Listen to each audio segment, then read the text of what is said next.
Captain Insano shows no mercy. Straight cash, homie.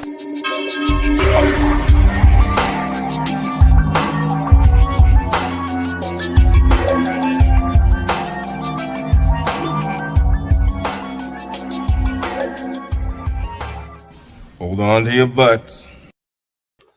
What's up, everybody? Welcome back to the Basement Monsters podcast. Halftime of Cardinals and, well, it's about to be halftime of Cardinals and Dolphins. The Dolphins are up 21-17 over the Cardinals, but, you know, the bigger game, to be honest with you, to keep an eye on, has been this Steelers and Cowboys game. And we got them both on right now, and I tell you what, like the Cowboys, like Luke predicted, the Cowboys are showing some fight.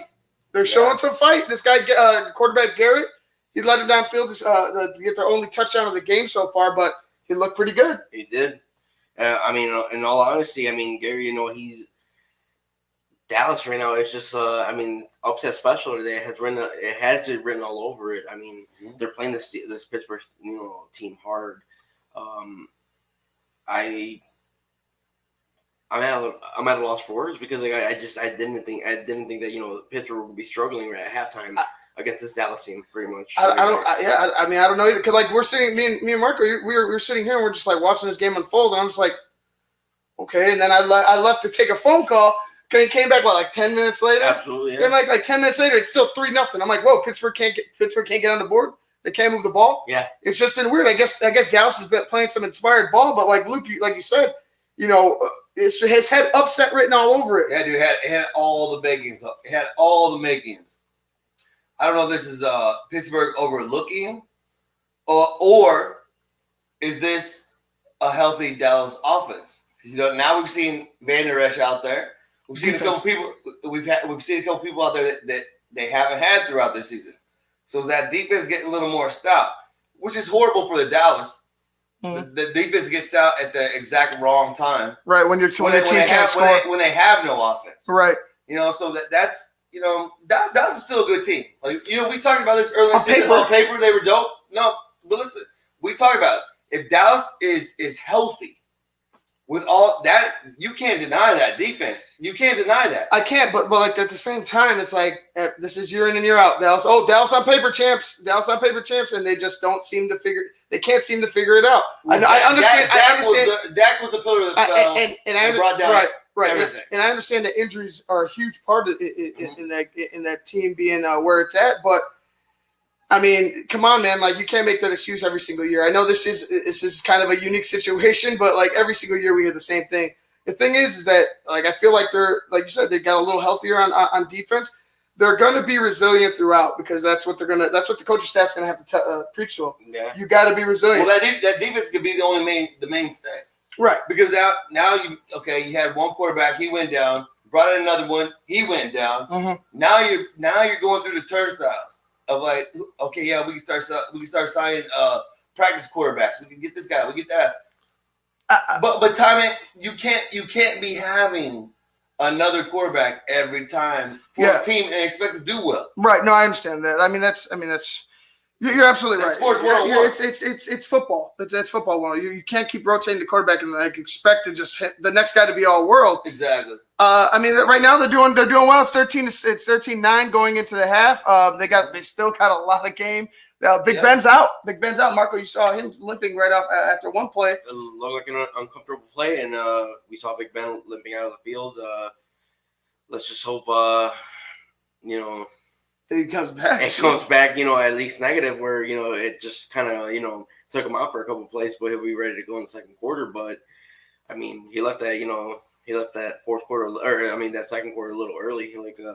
Definitely looking discomfort for sure. Yeah, he looked very ginger coming out the field, and that spells. And that's bad. That's bad. That's not a good thing for Pittsburgh because honestly, I think a lot of Pittsburgh's success so far has been a resurgence in Big Ben because he was healthier. Now obviously with Big Ben, this is a thing, but he was healthier for the most part of the season through 8 games. And he was leading this team. He was leading his team to an undefeated record. And now that he's out, you go to Mason Rudolph, who we've seen, and it's not the same. It's not the same. It never really ends well. It usually ends with him getting slammed or him getting a helmet swung at him. But the other thing with that, it was like Ben coming back in Ben has more now than just Juju Schuster and Washington or whatever. Now he's got the Johnson. Now he's got the Claypool. He's got weapons, and he's got a great defense. Like you can't deny that defense. Like that defense is hardcore. But without Ben, this offense goes nowhere without Big Ben. Right. And it's going to come down to the exact same thing that we see around the league. A lot of great defenses being on the field too long and just getting worn down and then giving up the points. And it seems to be everywhere throughout this. A lot of these games are like, why can't teams get their defense out there? And it's not just bad teams. No. It's good teams as well. These are some of the best teams that you're talking about. It's good teams as well. And, you know, like for me, I feel like the Pittsburgh's going to mount a comeback here just because how injury depleted the Cowboys are. Like adrenaline gets you so far. Absolutely. But you're coming in the second half that you're only up you're only up 4 points, and you got the best team in the league, you know, knocking at your door. And I just feel like the Pittsburgh Steelers are going to mount a comeback in the second half. Going on to this second, the game that we're covering, the Miami Dolphins and the Arizona Cardinals. Dolphins are up 24-17 at the half. Tua Tagovailoa has 158 yards and 1 touchdown. Kyler Murray has 151 yards and 2 touchdowns. Preston's going on. There was a Cardinal fumble that turned the tide a little bit, but like it's still a close game. The Cardinals are still in it, but like I told you about that Dolphins team, man. Like I believe the Cardinals are going to still win, but like that Dolphins team is legit. They are legit. No, we knew they were going to be scrappy. You know what I mean? We knew they were going to be scrappy. Now they got Tua. I feel like, you know, that's why we were talking about earlier. Like, Fitzmagic was a little upset about whatever, but they got Tua in there. It breathes new life. You know, it's a guy that can run around. He can get plays done. Energy. That starts inspiring other guys on the football team, saying, "Hey, listen, you know, everybody on that football team knows it's not this year, but they see the potential. So that makes them pick it up, regardless. I mean, like it's a guy that comes in fresh, has that young." You know, he's not really like he's not a cocky. It's a cocky. No, but he's not a Baker Mayfield guy. It's a confidence. He's a confidence guy. Yeah. You know, he played in a huge program. He's a winner. You know what I'm saying? Like he comes out, he starts balling, and people they start feeding off that, and then the defense starts feeding off the offense. Yeah. You know what I'm saying?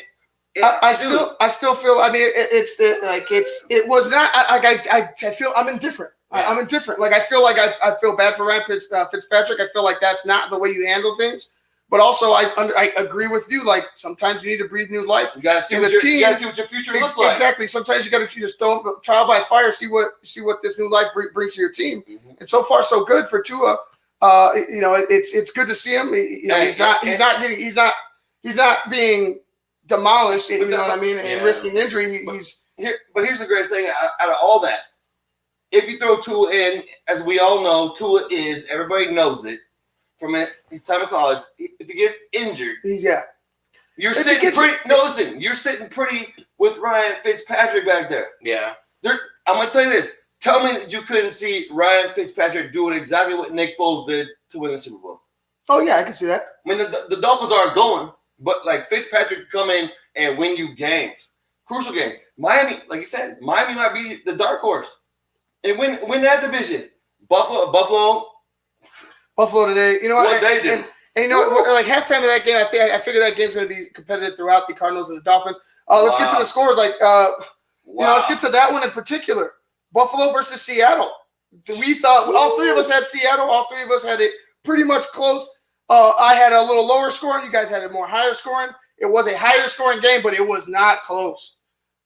It was just a complete, you know, dominant effort by Buffalo. Like, I mean, just taking it to, you know, MVP worthy candidate in Russell Wilson and, you know, his Seattle Seahawks. It was just it caught me off guard. You know, I definitely, we knew it was going to be, you know, a good scoring affair. I mean, a showdown between Josh Allen and Russell Wilson. But, man, that Buffalo team, they took over that game, you know, from the get-go. It's a weird team. And that defense, like, man, we talked because you're like, I don't know if the Buffalo's going to be able to pull it out. And I knew it was because of the defense. Let's be real. That defense, they kept Russell. I mean, they scored over 20 points, but for the most part, they pretty much contained them. Yeah. And their offense. Look at that Seattle defense is not good at all. It's even worse than I thought. I was trying to give them credit earlier, but like it's worse than I thought.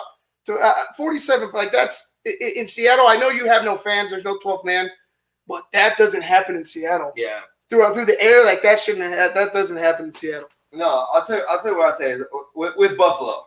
So like we saw Buffalo against Pittsburgh or whoever, the last couple games.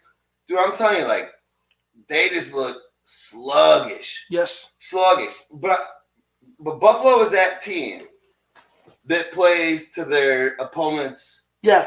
You know what I'm saying? Like they either play up to the situation to the circumstance, or they play down to the competition. And I mean, obviously, it all hinges on Josh Allen, but it also hinges on does he have time to throw the ball? Right.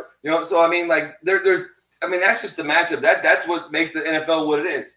When somebody's defensive line can beat your offensive line, that's just the way it goes. That's wins and losses. That's what it is. But like when Buffalo can protect their quarterback, I mean they put up 44 points. 44 points in it. Let's go ahead before we wrap up. Let's get to the scores around the league. All right, so we got obviously 24-17 Dolphins. Miami 21 plus points in 7 straight games. We'll watch that later some other time. Packers, we already know Packers beat 49ers 34-17. Slaughtered, like I said. Lions actually played the Vikings a little tight today. You did say Stafford. Yeah, Stafford was in the game. Is weird. I don't say because I had a COVID. They pulled him out for concussion protocol, but he was in the game even though he had COVID early in the week. Like it was a weird situation. That's some Dodger stuff. That's some Dodger. That's some sleight of hand, under the table type of deal to get that Stafford. We'll take the fight. Yeah, we'll take the fight. All right, so in that game, obviously you got Dalvin Cook still just killing it. 200 plus scrimmage yards, 2 TDs in 2 straight games, man. Wow, that guy's killing it. Solid game. Texans, Jaguars, 27-25, 2-6 versus 1-7. Texans pulling up. Panthers, which we talked about earlier. So close. I said with McCaffrey coming back, that Panthers team is crazy. Kansas City, 17-1 in the last 18 games. That's tough. Ravens, Colts. Ravens find a way to manipulate that Colts defense. 24-10. Baltimore, 20-plus points in 31 straight NFL games. That team just knows how to win. Like John Harbaugh. John Harbaugh's a coach I want. John Harbaugh's a coach I want in Chicago. They're tough. Just tough. Could find ways to win year in and year out. Like keeping your guys in check, like not in line, not in check, hungry. but keeping them hungry, keeping them motivated, keeping them accountable. Right. And you got Broncos, Falcons. Falcons have been, hey, where you been? All of a sudden, now you're gonna start flying. 34-27. Atlanta's won last 4 or 5 against Denver. We talked about the Seahawks, Bills. Wow. Bills. Speaking on that, Bills are 7-2. Start for the very first time since 1993. We already talked about the Bears and Titans. We know how that goes. And then we got the Giants beating the Washington football team. Jones 4-0 versus Washington. Hey, that's good for Jones. Hey, Gallman had a good game. Everybody had a good, I mean, McLaurin still had the huge play. Right. But I mean, literally, you're talking like a field goal difference. 2-6, 2-7. Well, it's been less than a field goal or less than that for the Giants for a few games now. But that's what I'm saying. They're still in it. They're still in it. No matter what. Any of these 2-6 teams, Dallas is what? 1, 2, and something. Right. Dude, any of these teams right here can put 3 together real quick and win the division with literally 5 wins. It's going to be interesting to see that NFC East coming down. And be an upset. Exactly. They could definitely be an upset for somebody. It's going to be interesting to see that NFC East coming down the stretch. All right, guys, we're going to go ahead and get back to the action here for the second half of these games. We'll get you guys in the post game. This has been the Basic Monsters podcast. I'm Ivan Vargas for Luke Nettles and Marco Velasquez. We will see y'all in the post.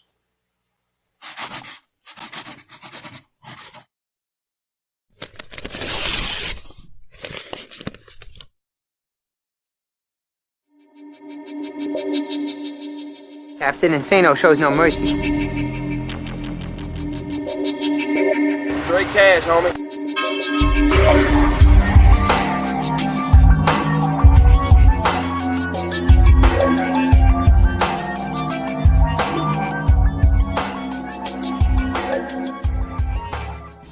Hold on to your butts.